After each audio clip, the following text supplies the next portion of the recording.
Got a lemon water ready? Let's do this. Oh my god. Wait. Is this ASMR?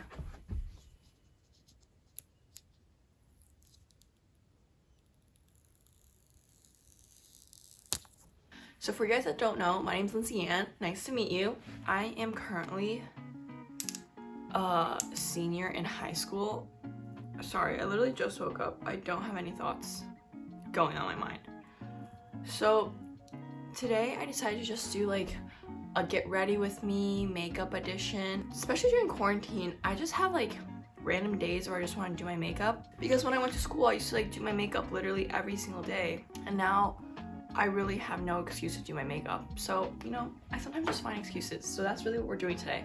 I have nowhere really to get ready to, but we're just gonna do it. By the way, this is just the regular, like, the Instant Age Rewind concealer from like CVS. I used to get like a lot of fancy concealers, but I really like this one because it has like a really like thin coverage. Today, the main subject area that I want to talk about is college, because my whole college application process story is pretty long. It's kind of a bitch, but you know what? Why not tell it today? So I guess today will be like a story time, get ready with me. I think it took me a really long time to make peace with my college decisions, and I know this is something that's like a lot of people go through, disappointment. I don't know, I just want to talk about my experience, because like, at least for me, most of my recommended has always been like college decision acceptance. I got into like 4 Ivies, or something about like how they were like disappointed at first, like through the early round, but like they got into like Harvard regular decision and like everything's worked out, right? And I think I just want to talk about my perspective on how like everything, I don't want to say didn't work out for me. It didn't work out the way I expected. And I don't want anyone to take this video as like just like a random girl on the internet whining about her college decisions. I just want to talk about my perspective and kind of what I went through the college process, because for me it was a pretty grueling one, to say the least.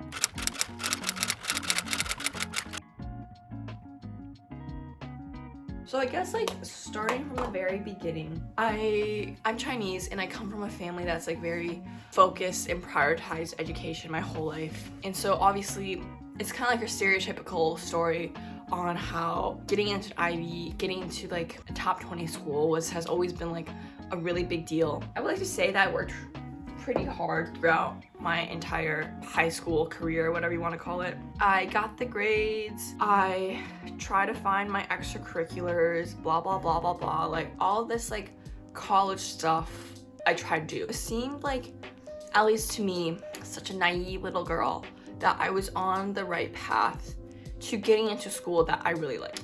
And at that time it was Columbia. I really wanted to go to school in Columbia. I visited the school in 8th grade, in 8th grade, because my sister was doing college visits in 9th grade. My mom's kind of crazy. I think it might have just been like the allure of New York. Allure, how do you say that word? At least to my 8th grade stuff, right? New York City was pretty dope. Coming from like the suburbs of Michigan, New York City was definitely where I wanted to go. And also the campus was literally so pretty, and I could just like see myself there as a mere 8th grader. And I think everyone knows what it's like to be rejected from your dream school. Spoiler alert. It's a pretty common feeling. Like, I don't have to really go in depth in it. It sucks. That's what really happens. And I wasn't done early. So after that rejection, I applied to a bunch more schools after that. And schools that I didn't want to go to. And they weren't Ivies. They were just like, had some sort of prestige, right? Like schools like Vanderbilt, WashU, like I had no ideas, like I didn't know that these schools existed before senior year, and suddenly after I got rejected from Columbia, I was just like applying to all of these because they seem like reach schools. Like they are obviously reach schools, but they weren't like as tough as Ivies. And like so after Columbia, I applied to a total of 16 schools. So total 17. That was, I think, my first mistake. Applying to so many schools that I literally didn't even care about. Applying to so many schools didn't allow me to focus on the schools that actually mattered to me and the schools that I actually really wanted to get in, which I think that was like also a really big problem, because I didn't really know which school I personally wanted to go to, right? Because I was just too wrapped up in thinking, oh, if I apply to like this many schools, this means I have like this many opportunities to get accepted into a good school, right? Like if I apply to 17 schools, that's like 17 opportunities. If let's just say if you just like do the math, right? Like let's just say each school has like a 10% acceptance rate and 0.1 plus 0.1 plus 0.1, like obviously you're bound to get into one of these schools if you just apply to all of them. No, that's not how that works.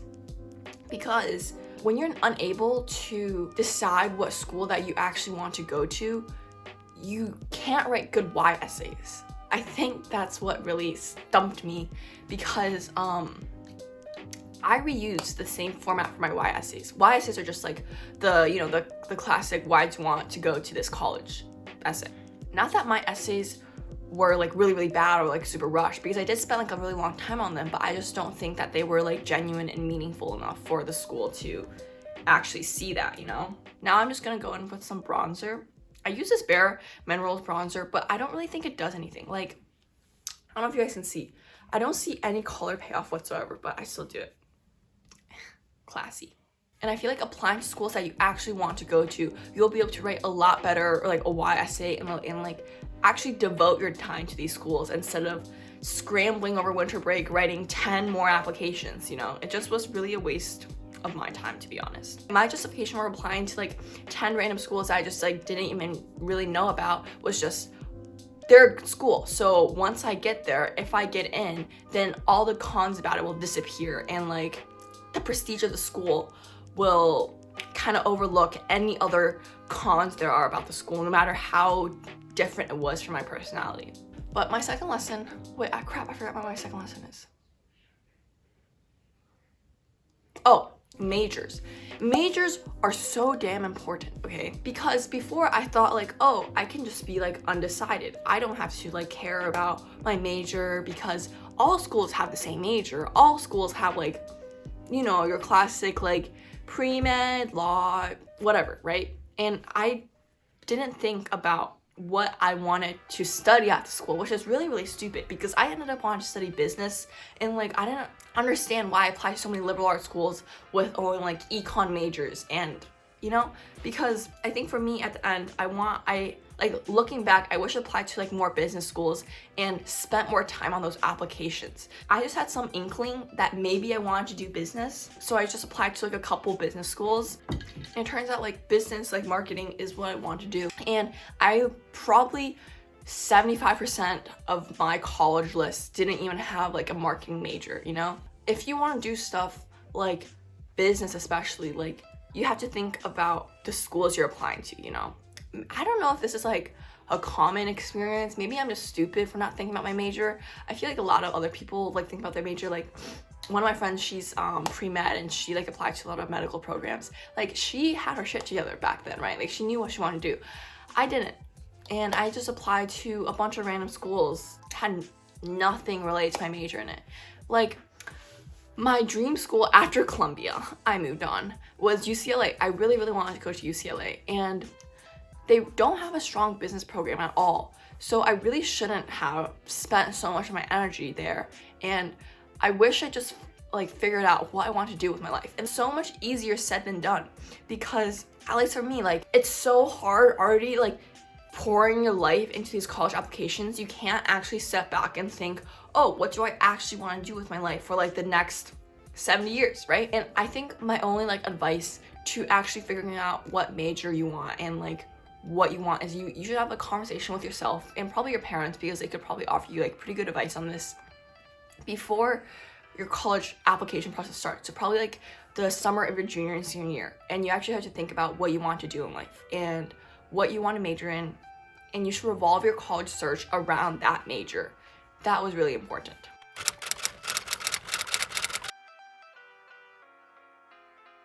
Winter break rolls around. This is basically where most people get the bulk of their regular decision applications done.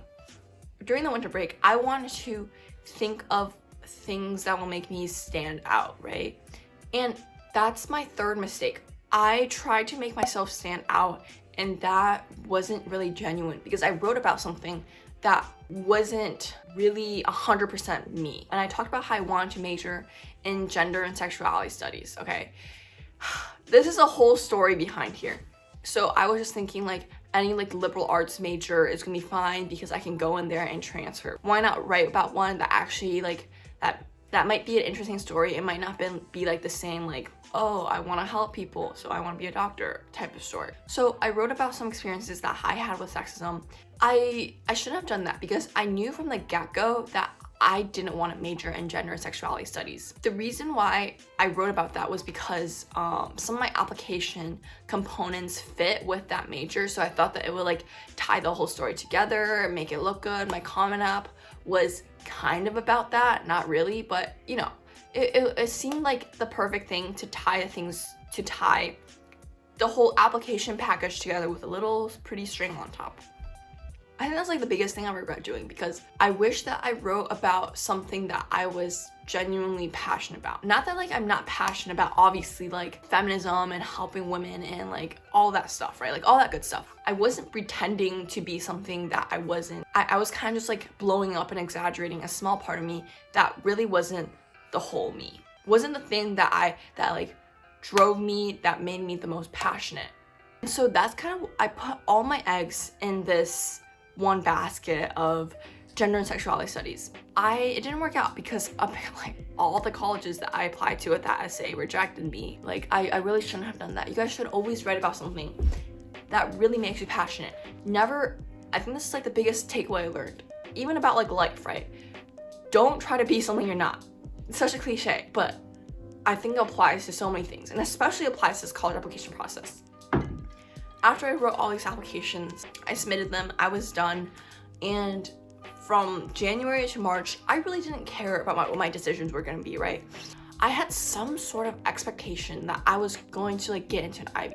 I think this is what most people have, because people like always say like, oh, like there's no way I'm gonna get into this Ivy, right? But like I'm just gonna apply for fun. No one applies to an Ivy for fun, okay? There's always some sort of hope, a glimmer in the back of your mind that you're gonna get in. Sometimes that hope is just more for some people, right? And so like for me at least, I think it might have been just like watching too many YouTube videos on these like crazy college acceptances, or hearing like my friends that were older than me and seeing like what schools that they got to. There was just always some sort of expectation that I was gonna get into one of these schools. That was basically my mindset throughout those 3 months, and then college decisions roll around. The first couple schools I got waitlisted at, and then Ivy Day comes around, and I get flat out rejected from every single Ivy I applied to, and that sucked. Eyeshadow. I'm gonna use a soft glam palette by Anastasia. I recently watched 50 Shades of Grey, and it's such poorly written idea. It's literally just sex scene after sex scene after sex scene, and the last 10 minutes of each movie have like some sort of plot to it. So yeah, so after I got rejected from like a bunch of schools, I think that's where like the tough part comes in, because after you get rejected from the schools up to when your college starts, this period for people like me at least probably sucks, because this is a period where you see all your friends, all your classmates get into the colleges that you want to get into. And I'm like so happy, beyond happy for my friends that they got into like these amazing schools, because they like obviously deserve it. They're amazing human beings. I felt like my college acceptances were tied to my worth and were tied to my value, and that was like extremely amplified during this period. I felt like every other person I saw that got into an Ivy decreased my value, my worth, just a little bit every single time. And that's like such a stupid way to do it, and it's just something that like I couldn't help. Like I didn't want to feel this way. It was something that I couldn't control, and I just felt like even no matter how much I tell myself like it's fine, like you got into a good school, you're gonna be fine, right? I still like never got into my dream school. At least for me, like the biggest thing that sucked about getting rejected was not being able to have like that moment of pure joy. I've always like, you see those on a bunch of like college decision reactions, where like that moment of pure joy where you see like all your hard work has paid off in this one acceptance. And I think I have always wanted to experience that like one moment, right? Just like, because they just seem so happy, like they start crying and everyone's like cheering around them. Their parents are so proud. This is probably the epitome of validation. That one single email demonstrates and shows its proof of all your hard work and all your dedication over your past 18 years of existence. I feel like the college experience, people have one of three experiences, okay? I think one, you get into your dream school, you're perfectly happy, like this is more than you could have ever asked for, okay? Two, you go to a school that you like and that you're happy with and you're excited for it, okay? It might not have been your dream school, but it's a school that you're so excited for. Or three, you are going to a school that you don't really want and the whole college process basically sucked for you. And I feel like my experience has mainly been three. You're either one, two, or three. People in the one group have no idea what the people in the three group feel like. And people in the three group have no idea what like the one group feels like. You go into this college process like the same, like confused, nervous, anxious, but you come out with such different feelings, such different emotions. I wrote in my journal one day that whatever school I like decide to go to, I want to 100% commit, because like I don't want to be the one that's like sulking around and not attending these like activities, not reaching out to people. And I think that that's like the point of the journey where I am now. It's been a work in progress, but I think I've definitely made some, because I'm excited for school to start. And I feel like the college application process is such like a defining time in your life, you know? It's really where you figure out, besides needing to write these like a bunch of college applications reflecting on your own life and finding who you are as a person, it really teaches you a lot of lessons. And I don't know, I think like getting all those rejections, I don't want to be cliche and say like help me grow as a person, but it let me like step back, and I think it's pushed me to work harder, I guess, for what I want, and really think about what I want and how I can materialize it. And it's really been like the kick in the butt for me to push me to start like building the life that I want. And I think I was like talking to my sister about this, like if I were to have gone to like an Ivy or something, right, I think I would have just stepped back from what I really wanted to do was like fashion. I probably would have just pursued some major, some like maybe political science or something that I didn't really want to do, and just kind of like let like the Ivy name carry me, I guess. But now I think like not going to those schools will like a motivator to pursue what I really want to pursue. I don't know, maybe at the end of the day I'm making myself still feel better about my rejections, but this is so hard to do. I'm talking and I'm smearing so much. And the last but not least is just some lip gloss. And I don't like lip gloss, but my lips are just really chapped right now, and this is like oil infused.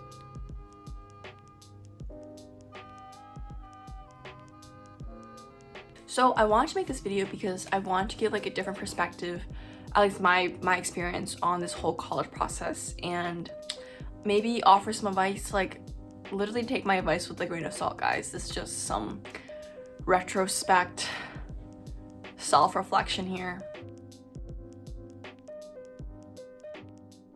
I hope you guys enjoyed this very weird video, and as always, I'll see you guys next time.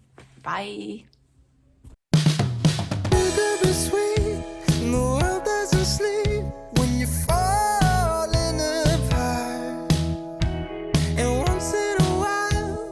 Charming, don't smile. In fact, you